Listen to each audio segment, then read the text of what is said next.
society, indeed the footballing world, is in mourning at the loss of Diogo Jota, who's died at the age of 28 after a car crash in Spain. He was on his way to get a ferry, we believe, after being advised not to fly. His brother was also killed in the same crash. The Lamborghini they were in was overtaking another car, the BBC has been told, and a tyre blew out and then caught on fire. And well, Liverpool and fans here have just been trying to come to terms really with what's happened. Many hundreds have been here throughout the day. Just right now as we're here, the clouds are starting to come over now. It's been a largely sunny day, but as I sort of stare straight down past the main stand, we're at the corner of the Anfield Road stand and the main stand at the moment, and there's a zigzagged area of grass opposite where the Hillsborough Memorial is, and that is where all the tributes are currently being laid. Fans are sort of steadily streaming here with scarves, with red and white flowers, with shirts, many of them wearing shirts. I've even seen Portugal shirts with Diogo Jota's name on the back as well. They're all here just to try and make sense of what's happened, to be together, to mourn together, to grieve, and that's what we're going to do tonight. And we'll look back on some of those memories like you heard there. It feels weird to be doing so, doesn't it? But some of the great moments that Diogo Jota had, we'll be discussing those throughout the night. We'll be joined by various Liverpool fans, and we'll hear from people paying tribute as well. And I'm stood here outside Anfield. Carl Woodward is with me alongside me tonight here to bring you this show, and we're also joined by Ben Kent Jr. here at Anfield as well, and Pete Warburton, another Red, who is back at base in the studio, is with us. Carlos, if I could come to you first, let's talk about Diogo Jota in a moment, but we've got a bit of a development. The statement's just been put out there. Can you share that with us? Yeah, I've just seen an Arne Slot one as well. I'll read that in a moment, but a statement on behalf of Michael Edwards and Richard Hughes. They say there is nothing that we can say in this moment to ease the pain of such a devastating tragedy. We all feel utterly bereft right now. In such heartbreaking circumstances, it is our responsibility to acknowledge the collective grief we are experiencing, to pay tribute to our Diogo, and to offer unwavering support to his family, who remain our absolute priority at this time. Diogo's wife, Ruta, their 3 beautiful children, his parents and wider family are facing an unimaginable loss. This tragic accident has taken not only Diogo, but also his brother, Andre Silva. We mourn them both equally. We must respect the family's privacy and give them the space to grieve in which the way they need. Of course, we, his Liverpool family, are also struggling to come to terms with what has happened.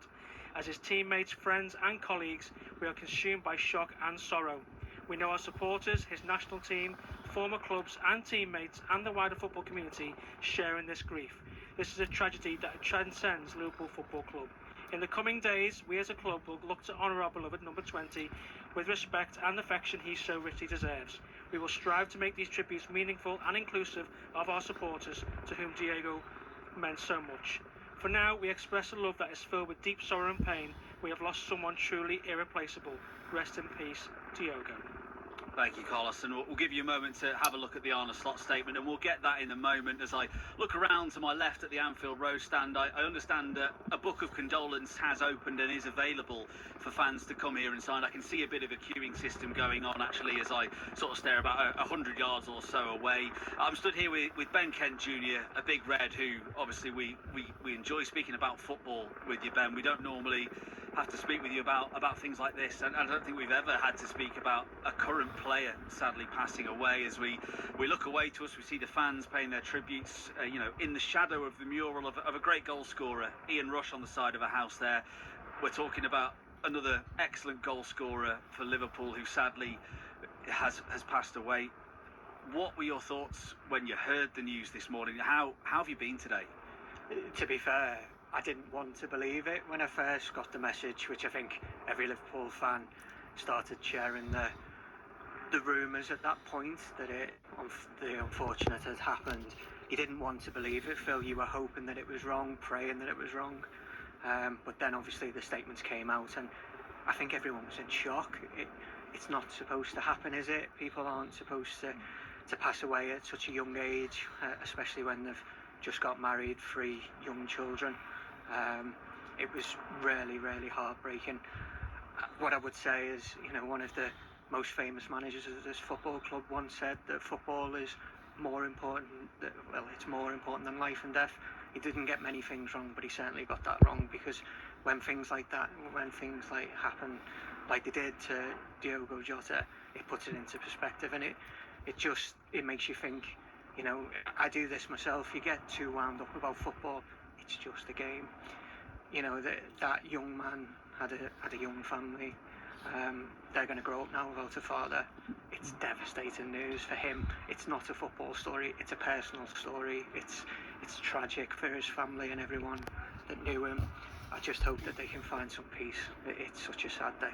And thoughts, of course, with Diogo's family first and foremost, with the Liverpool family as well, many of whom are here because, let's face it, at times like this, you choose to grieve and mourn in your own way. But many people, when it comes to someone like Diogo Jota, like a footballer they know and love, to come to the home of their football club to be together as well as to pay tribute. There's a couple of hundred here now that I can see just on the sort of greyed out bricks, which are full of tributes to Liverpool fans loved and lost, and players I'm sure on there as well.